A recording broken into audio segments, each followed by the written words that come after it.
Hello, my name is Ira Smith, President of Ira Smith Trustee and Receiver Inc. First, the Ira Smith Trustee team hopes that you and your family remain safe, healthy, and secure during this coronavirus pandemic. Ira Smith Trustee and Receiver Inc. is fully operational. Both Brandon Smith and myself are available to answer any questions you may have. We are holding all meetings and all consultations over the telephone or video meeting. So shoot us a message, give us a phone call. We would love to hear from you. Today's Brandon's blog is about the 29-year-old forward for the San Jose Sharks who makes millions of dollars a year and who just recently had to file for bankruptcy. So Brandon's blog tells you about the Evander Kane bankruptcy and goes on to discuss why even pro athletes who have made millions and millions and millions of dollars over their career can run into trouble, and even they need to file for bankruptcy. So I hope you can watch until the end of this video, because I know you will get value from it.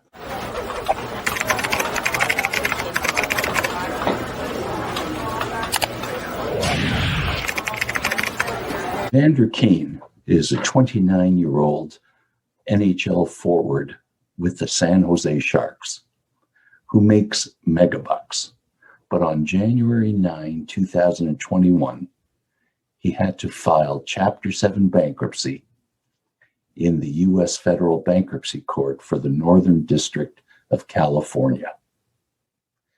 He stated that his assets total US $10.2 million, but that his liabilities are almost US $27 million. His assets are comprised mainly of 3 pieces of real estate, 2 homes in his hometown of Vancouver, and 1 in San Jose. His liabilities are to many individuals and banks for loans that he took out and cannot repay. And of course, he also owes the IRS for income tax. He says that he is supporting many people, his 27-year-old sister, his daughter, 2 uncles, his grandmother, his parents, and of course, himself. He is paying in expenses $91,000 a month. Now, he put in his bankruptcy filing, because of the uncertainty of this year's schedule, that his salary, if he plays, will be prorated, and that he might not play because of the health of his daughter. His salary of US $3 million for this year, he hasn't counted anything for that. Why did he have to file for bankruptcy? Why did he take out all these loans?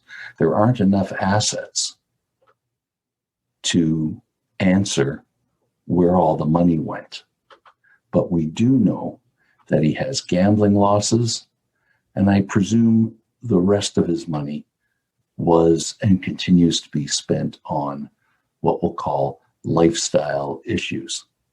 As a matter of fact, late last year, or actually late 2019, the Cosmopolitan of Las Vegas Hotel was suing him for $500,000 of gambling losses. They extended him Marker's line of credit that he never repaid. But late in 2020, the lawsuit was withdrawn, a settlement was entered into, and they can no longer sue him.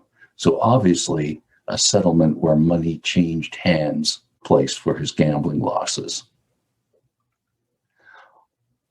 And the Sharks agreed that monthly payments would be made to the bank coming from his salary. The Sharks would deduct it and pay it over to the bank every month. But Evander Kane instructed the Sharks not to deduct anymore. He didn't pay anything, and that's why they're suing him.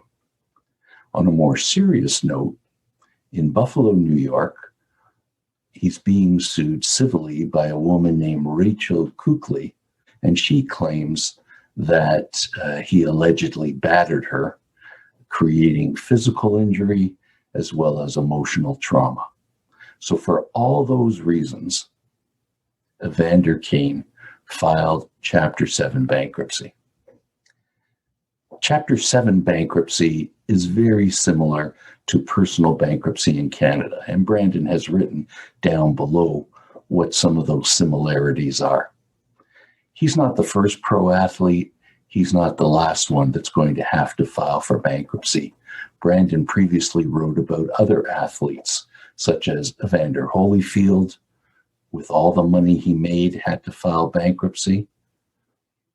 Boris Becker recently filed for bankruptcy in Germany, and Canadian Olympian Donovan Bailey had problems with CRA and had to do a proposal restructuring under the Canadian Bankruptcy and Insolvency Act.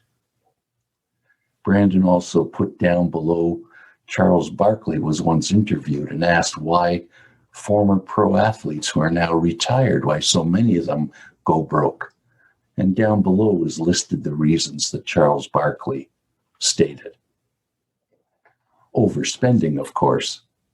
Lifestyle is a major, major issue, along with poor money management. So that is what Brandon's blog is all about this week. There's a lot of good information below. I recommend that you read it. Again, the Ira Smith team hopes that you and your family are safe, healthy, and secure during this COVID-19 pandemic. Ira Smith Trustee and Receiver, Inc. is fully operational. We are holding all meetings, all no-cost consultations by telephone and video meeting. So feel free to shoot us a message, give us a phone call. Any questions you might have about this Brandon's blog or anything else, we would love to hear from you.